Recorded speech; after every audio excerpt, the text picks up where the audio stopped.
একটা উপলব্ধি হলো ছাত্র রাজনীতির পরিবর্তনের, ছাত্র রাজনীতি নিয়ে যে মুহূর্তে কথা হচ্ছে অনেকে অনেক বেশি হতাশ হয় যে কোনো পরিবর্তন হচ্ছে না, এত কথা, এত টকশো, এত আলোচনা সবার কি দরকার। তাই একটা জায়গায় কিন্তু বড়সড় একটা পরিবর্তন ঘটে গেছে। পরিবর্তন ঘটে গেছে জন্যই এই জায়গায় ডান বাম সেন্ট্রিস্ট সবাই আছে। এই যে সবাই একসাথে বসতে পারছে, এটাও তো একটা বড় পরিবর্তন। আজ থেকে 6 মাস আগে কেউ যদি বলতো কোনো একটা জায়গায় এই ধরনের কোনো সমাবেশ হবে, সেই জায়গায় ডান বাম সেন্ট্রিস্ট সবাই থাকবে, এটা হতে দিত না। হতে দিত না কারা? একটা সন্ত্রাসী সংগঠন। সো বাংলাদেশের বুক থেকে যখন ওই সন্ত্রাসী সংগঠনকে পালিয়ে যেতে হয়েছে, এটাই একটা বড় পরিবর্তন, যে অন্তত পক্ষে সবাই এখন একসাথে বসতে পারে। সো সন্ত্রাসী সংগঠন ছাত্রলীগ ক্যাম্পাস নাই, এই পরিবর্তনটা যথেষ্ট কিনা সেই ব্যাপারে পরবর্তীতে আরো অনেক আলোচনা হতে পারে। বাট আপাত দৃষ্টিতে আমার কাছে মনে হয় অন্তত পক্ষে সবাই একসাথে দাঁড়িয়ে মত প্রকাশ করতে পারে, যার যার ভীষণ তুলে ধরতে পারে, এটাও একটা অনেক বড় পরিবর্তন।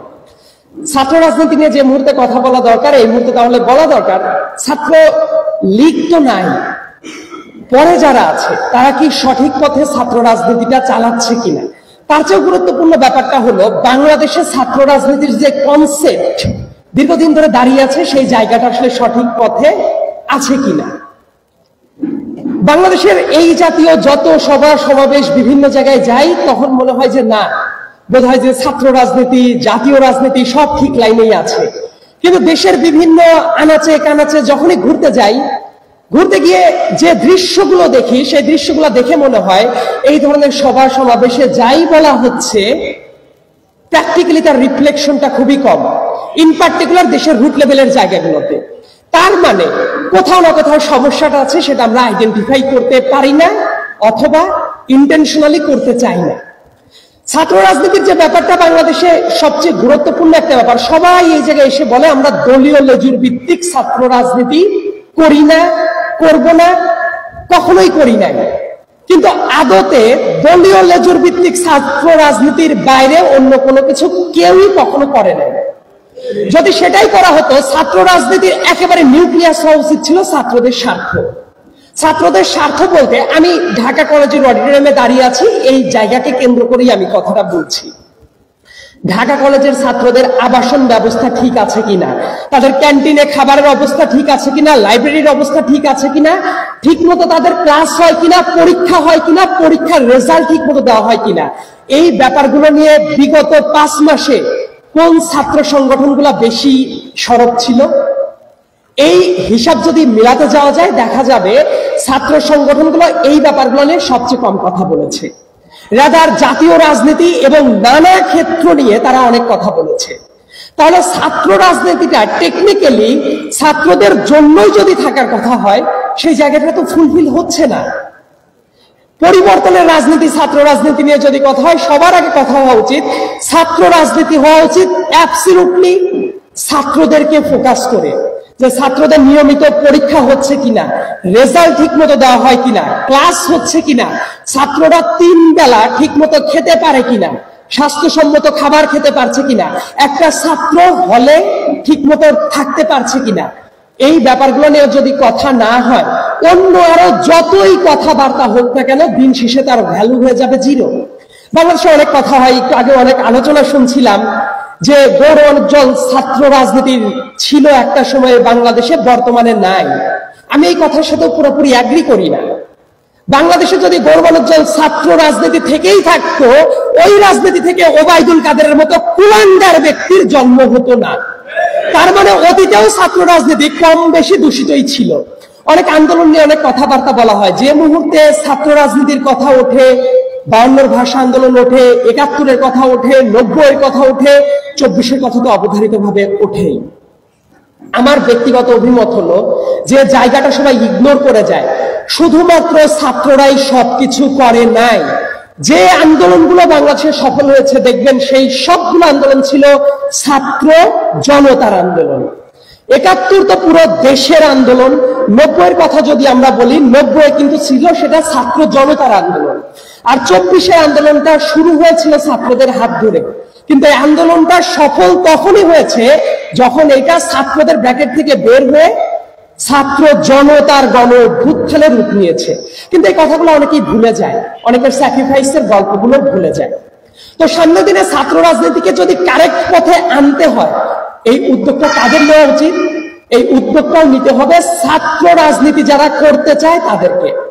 ছাত্র রাজনীতি যারা করে, আমার কাছে মনে হয় ক্যাম্পাসে ফার্স্ট ইয়ারে আসার পরে তারা মনেই করে তাদের হলের একটা সিটের জন্য বড় ভাইয়ের পেছনে গিয়ে স্লোগান দেওয়া দরকার, হাতে তালি দেওয়া দরকার।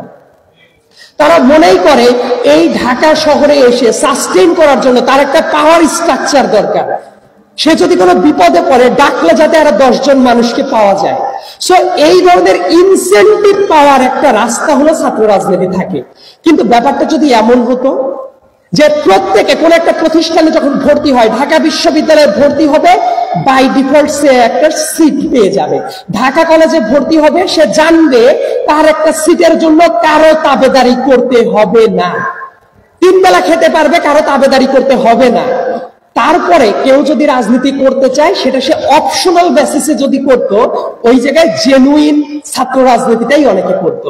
কিন্তু এখন যেটা হয়, নেতার পেছনে স্লোগান দিয়ে যায় অমুক ভাই তমুক ভাই, তারপর সেরা কোনো ভাই নাই, মনে মনে গিয়ে কিন্তু গালি দেয়। এবং এই জন্যই যেটা হয়, ছাত্র রাজনীতি করার সময় অনেকেই বড় বড় স্লোগান দেয়, যখন কোনো পট পরিবর্তনের সময়টা হয় নেতার পেছনে দেখা যায় যারা রাজনীতি করতো তারা একজনও নাই। আলটিমেটলি রাজনীতিও হচ্ছে না, ছাত্রদের পড়াশোনাও হচ্ছে না, সংস্কারের জায়গাটাও হচ্ছে না। এবং ছাত্রদেরকে এই যে নিঃস্বার্থে ব্যবহার করার কালচার, দুঃখজনকভাবে বলতে হয় অনেক শিক্ষক এই ব্যাপারটাকে এন্ডোর্স করে। এই ব্যাপারটা সবচেয়ে হরিবল একটা ব্যাপার। আপনারা দেখবেন ছাত্ররা যে মুহূর্তে রাজনীতিতে সরব হয়ে যাচ্ছে, অনেক শিক্ষকেরা তাদের নিজেদের স্বার্থে সেই ছাত্রদেরকে ইউজ করছে। কিন্তু যে ছেলেটা একটা কলেজে চান্স পাচ্ছে, বিশ্ববিদ্যালয়ে চান্স পাচ্ছে, তার কিন্তু পরিবার ছিল, বাবা মা ছিল। আমি ছাত্র রাজনীতিতে ওই নেতাদের দেখতে চাই যে নেতাগুলো তাদের কর্মীদেরকে বলতে পারবে, ভাইয়ারা তোমরা আগে পড়াশোনাটা করো, তোমরা 5 বছর পরে ক্যারিয়ারে কি করবা সেইটা আগে ভাবো। যে নেতা এই কথা বলবে, আমার কাছে মনে হবে ওই নেতাই আদর্শ নেতা। এবং বাংলাদেশের সংস্কারের এই কালচারটা কিন্তু এই যারা নেতৃত্বস্থানীয় যারা আছেন তাদের হাত দিয়ে এই কালচারটা শুরু করা দরকার। এবং আরেকটা গুরুত্বপূর্ণ ব্যাপার, বাংলাদেশের ছাত্র রাজনীতি করে অনেকে কেন হতাশ হয়ে যায়, এর কারণটা হলো কয়েক বছর মিটিং মিছিল স্লোগান দেওয়ার পরে একটা সময় দেখে সে যে ভাইয়ের লাইন মেনটেন করতো, ভাই নাই, তার রাজনীতি শেষ। কিন্তু এটা তো হওয়া উচিত ছিল না। উন্নত বিশ্বগুলোতেও কিন্তু বিভিন্ন ফ্রন্টে রাজনীতিটা আছে, সেটা এক্সট্রা কারিকুলার অ্যাক্টিভিজম হিসেবে তারা চালাতে থাকে। এই জন্য তাদের সার্টিফিকেট দেওয়া হয়। এই ছাত্র রাজনীতির জায়গাটাকে ব্যবহার করে তারা বিভিন্ন লিডারশিপ কোয়ালিটিতে যায়। ছাত্র শিবির, ছাত্র দল এবং বাম সংগঠন যারা আছে, কতগুলো সংগঠন তাদের কর্মীদেরকে ট্রেইন আপ করে বিদেশের বিভিন্ন সেমিনারে পাঠায়। তাদের কয়েকজনকে দেখবেন যে মূলধারা রাজনীতি যেটা ছাত্র রাজনীতি করে বর্তমানে মেইন স্ট্রিম রাজনীতিতে খুবই ভালো পজিশনে যাচ্ছে, এই জায়গাগুলো কিন্তু খুবই সংকুচিত হয়ে যায়। কিন্তু রাজনীতি যারা করে তারা যদি শিক্ষিত মানুষই যদি রাজনীতিতে আসতে চায় তাহলে তো এটা একটা ভালো প্ল্যাটফর্ম হতে পারত। কিন্তু দেখেন বিশ্ববিদ্যালয় বা কলেজে যারা রাজনীতি করছে, করার পরে গিয়ে দেখবে কোনো একটা ইউনিয়ন লেভেলের পান্ডা অথবা কোনো ওয়ার্ডের কোন কমিশনার যে বিন্দুমাত্র পড়াশোনা করে নাই, মাস্তানি করে বেড়ায়, তার পেছনে আবার শ্রম দিতে হয়। কিন্তু ব্যাপারটা যদি এমন হতো, ছাত্র রাজনীতিতে যারা আছে বিভিন্ন ক্ষেত্রে তারা যদি এক্সপার্টিস অর্জন করত, আইটি রিলেটেড কোনো ভোকেশনাল ট্রেনিং বা কোনো স্কিল যদি অর্জন করত, এইটার পর ভিত্তি করে দলীয় কিন্তু বিভিন্ন পদ পদবি থাকে, অফিসিয়াল স্ট্রাকচার থাকে, ওই জায়গাগুলোকে তোষামদি না করে বরং যারা এই জায়গাতে ভালো সার্ভিস দিচ্ছে তাদেরকে যদি পদায়নের ব্যবস্থা করা হতো, তাহলে কিন্তু ছাত্র রাজনীতিতে যারা ভালো করত তারাই মূলত দলের রাজনীতিতে অটোমেটিক ওয়েতে আগাতে পারত। কিন্তু সেই কাজটা কি হয়? যদি সেটা না হয় তাহলে বুঝতে হবে ছাত্র রাজনীতিতে সঠিক পথে নাই। এবং যারা মেইন স্ট্রিম দলের নেতারাও আছে, তাদের একটা বাজে টেন্ডেন্সি থাকে, তারা এই ব্যাপারগুলো কখনো রিভিল করে চোখ খুলে দেওয়ার চেষ্টা করে না। কারণ তারা চায় যে যারা পেছনে আছে সারা জীবন তারা স্লোগানই দিক। কিন্তু ব্যাপারটা কি হওয়া উচিত ছিল, এটা একটা পাইপলাইন হওয়া দরকার ছিল। আমি যেটা আশা করব, ছাত্র রাজনীতি যদি পরিবর্তনের কথাই হয় সবার আগে যে পরিবর্তনটা দরকার, প্রত্যেকটা বছরে প্রত্যেকটা ইউনিটে নতুন নতুন কমিটি আসা দরকার। এবং এই নিয়মটা এইভাবে করা দরকার, যে তারিখে শপথ নিচ্ছে পরের বছর অটোমেটিক্যালি ওই মুহূর্তে ওই কমিটিটা ভেঙে যাবে, নতুন কমিটি আসবে, এবং যারা পুরাতন কমিটি আছে তারা স্ট্রাকচারালি পরবর্তীতে কোনো পদ পদবিতে চলে যাবে। এই ধারাবাহিকতা রক্ষা করাটা অত্যন্ত গুরুত্বপূর্ণ। আরেকটা যেটা ব্যাপার, প্রত্যেকটা প্রতিষ্ঠানে ছাত্র সংসদ থাকাটা উচিত, এবং ছাত্র সংসদ যেটা, এইটা যদি না থাকে কোন অবস্থাতেই অতীতে যে জায়গায় ছাত্র রাজনীতি ছিল এই জায়গা থেকে ভালো জায়গায় যাবে না, তাতে যেই থাক না কেন। আমরা আসলে কথা বলার সময় যেটা হয়, নিজেদের দলের পক্ষে যেগুলো ওইগুলাই আমরা